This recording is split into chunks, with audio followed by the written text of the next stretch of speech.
震度3。石川で地震、予想震度1。石川県能登地方、緊急地震速報マグニチュード 3.6、最大震度3。マグニチュード 3.7。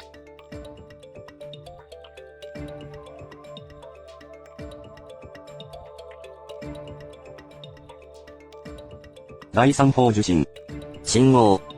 石川県マ能登。グニチュード深さ 3.6。10km。現在地の予想震度。0.0。猶予時間は30秒以下。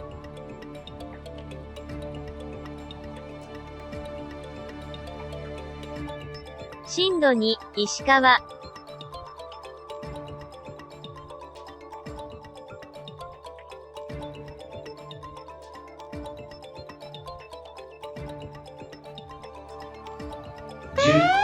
東京23区付近に S 波が到達します。5、4、3、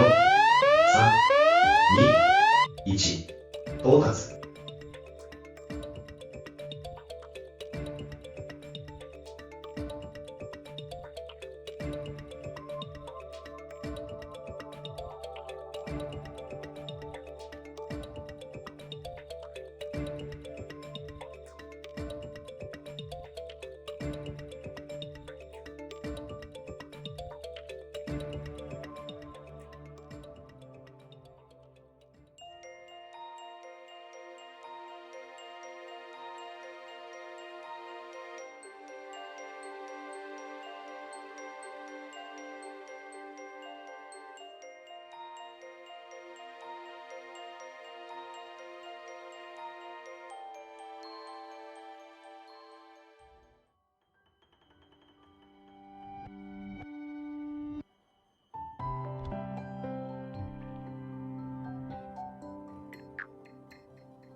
最大震度2の地震が発生しました。